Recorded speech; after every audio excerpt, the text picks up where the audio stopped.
గురూజీ 72 గంటల్లోనే ఫోన్ లోని అద్భుతమైన జ్యోతిష్య పరిష్కారం చూపిస్తారు. నమ్మండి, నమ్మకపోండి, ఇది నిజం.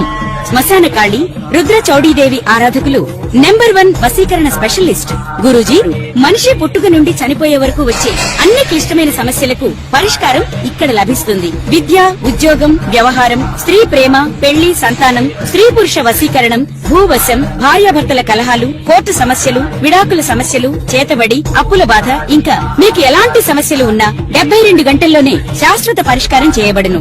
వృషభ రాశి వారికి లేదా వృషభ లగ్నం వారికి 2026 సంవత్సరంలో గృహయోగం ఉందా లేదా, అసలు కొనుక్కోవచ్చా, ఒకవేళ కొనేసుకోవడానికి ఆల్రెడీ మనీ ఇచ్చినట్లయితే ఏం చేయాలి, దీనికి పరిహారం ఏమిటి అనేది అడుగుతూ ఉన్నారు.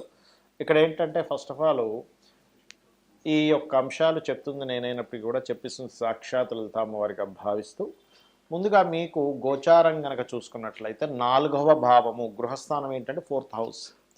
4th హౌస్లో కేతువు ఉన్నాడు కాబట్టి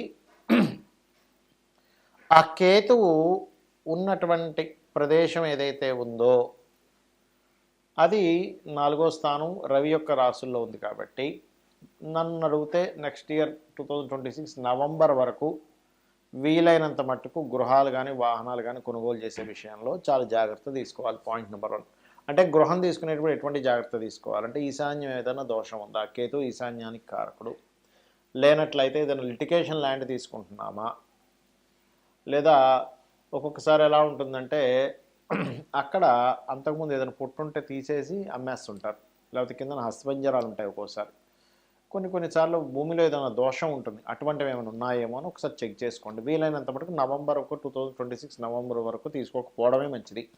లేదండి కంపల్సరీ మేము ఆల్రెడీ డబ్బులు కట్టేసాం, ఇప్పుడే చూసాం మీ వీడియో అని అనుకుంటే ఖచ్చితంగా ఆ యొక్క స్థలంలో కట్టుకునే స్థలం అయితే ఆ యొక్క స్థలంలో 11 రోజుల పాటు గోమూత్రం జల్లి గణపతి హోమం చేయించుకొని అప్పుడు మీరు ప్రారంభించండి. గణపతి మరియు అదేవిధంగా సుదర్శన హోమం 4వ స్థానంలో కేతు ఉన్నాడు కాబట్టి. అలాగే ఇక్కడ మీరు ఏదైనా క్షేత్ర దర్శనం కానీ అంటే గృహప్రవేశం అయిన తర్వాత కానీ గృహప్రవేశానికి ముందు కానీ ఏదైనా ఒక క్షేత్రానికి వెళ్ళి వచ్చినట్లయితే అందులో ముఖ్యంగా గణపతి లేదా మన నారాయణుడి క్షేత్రం తిరుపతి అనుకోండి, లేనట్లయితే ఏదైనా సూర్యభగవానుడి యొక్క క్షేత్రానికి వెళ్ళి వస్తే దాని యొక్క దోషం కూడా మీకు ఉండదు. ఇక ఈ 4వ స్థానంలో ఎప్పుడైతే కేతు గ్రహం ఉందో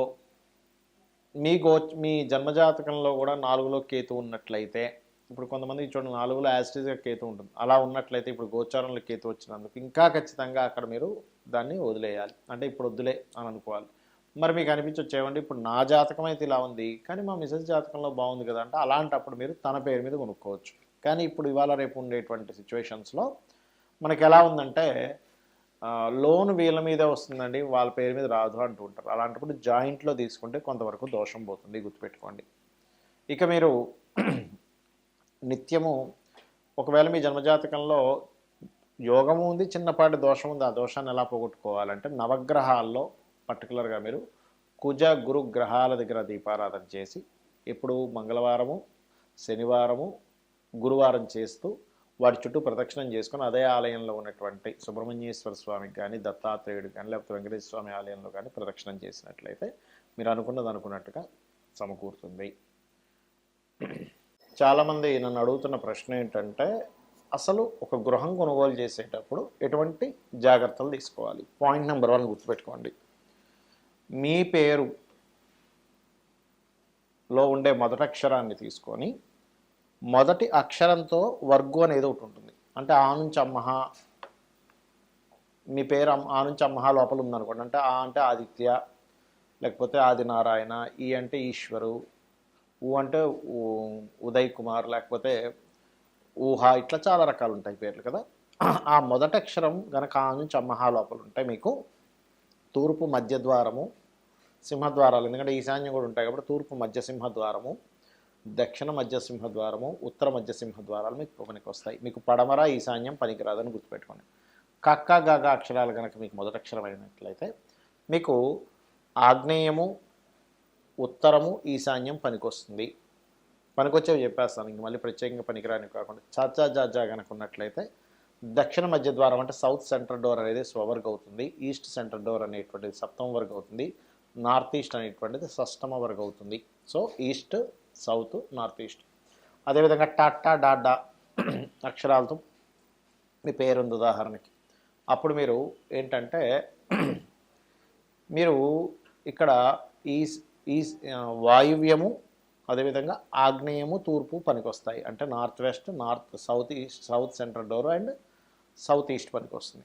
అదేవిధంగా తత దదన, తమను, నా పేరు నానాజీ, ఈ పేర్లకి ఏంటంటే పడమర సింహద్వారం, పడమర మధ్య సింహద్వారము, ఉత్తరము, దక్షిణము, ఆగ్నేయం పనికి వస్తుంది.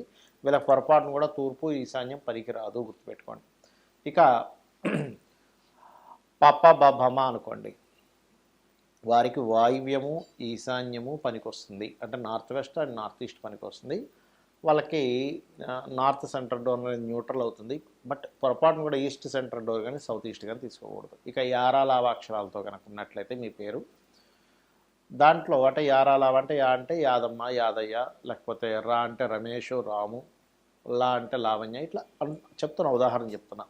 అలా ఉన్నట్లయితే మీకు ఉత్తర మధ్య ద్వారము, తూర్పు మధ్య ద్వారము, పడమర మధ్య ద్వారం పనికి వస్తుంది. ఈశాన్యం న్యూట్రల్ అవుతుంది. పొరపాటును కూడా మీరు సౌత్ ఈస్ట్ కానీ సౌత్ కానీ అస్సలు తీసుకోకూడదు, నార్త్ వెస్ట్ కానీ. ఇక శేషాసహ అక్షరాలతో ఉన్నట్లయితే అంటే శేషగిరిరావు, హరిణి, హిరణ్య, ఇట్లా రకరకాల పేర్లు ఉంటాయి. వాళ్ళకి ఈశాన్యము, వాయువ్యం అంటే నార్త్ ఈస్ట్ సింహద్వారం కానీ నార్త్ వెస్ట్ సింహద్వారం కానీ తీసుకోవాలి. దీంతోపాటు మీ పర్సనల్ చార్ట్లో రాహుకేతువులు ఎక్కడున్నారు, శుభగ్రహాలు, పాపగ్రహాలు ఉండే స్థితిని చూసుకోవాలి. అప్పుడు మళ్ళీ దాంతో కొంత ఫిల్టర్ చేసుకుంటే దీనివల్ల సింహద్వారం వలన మీ లైఫ్లో మీరు ఏదైతే కష్టపడుతుంటారో, మీరు ఏదైతే ప్లాన్ చేసుకుని ఉంటారో, ఇక్కడ ఫెయిల్యూర్ శాతం చాలా తగ్గుతుంది, పాజిటివ్ శాతం అనేటువంటిది పెరుగుతుంది. ఇదొకటి. రెండవది, ఎప్పుడు కూడా మీరు మీ జాతక చక్రంలో మీ పేరు మీద గృహయోగం ఉందో లేదో చూసుకోండి.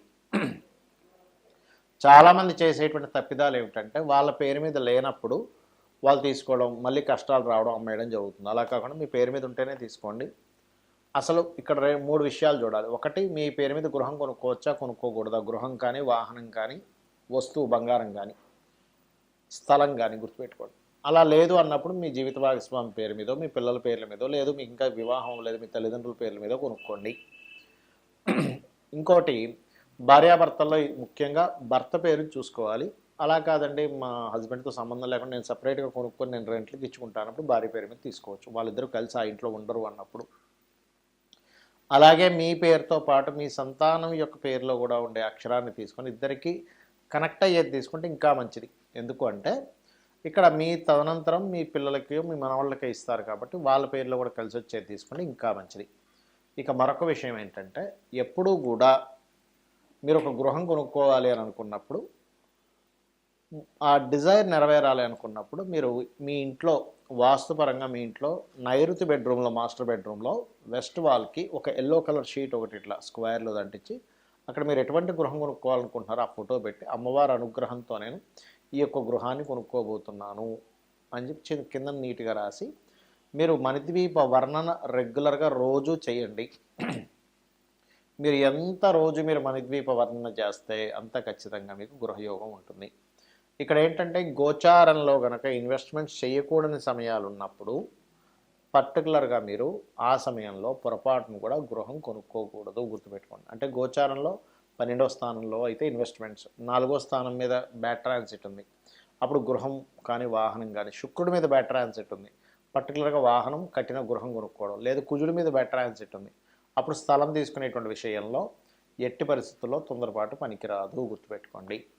ఈ జాగ్రత్తలు కనుక తీసుకున్నట్లయితే ఖచ్చితంగా 100% మీకు ఎటువంటి ఇబ్బంది కలగకుండా ఉంటుంది. అమ్మవారి అనుగ్రహంతో మీరు కొనుక్కునేటువంటి గృహంలో మీరు హ్యాపీగా ఉంటారు. శ్రీమాత్రే నమః.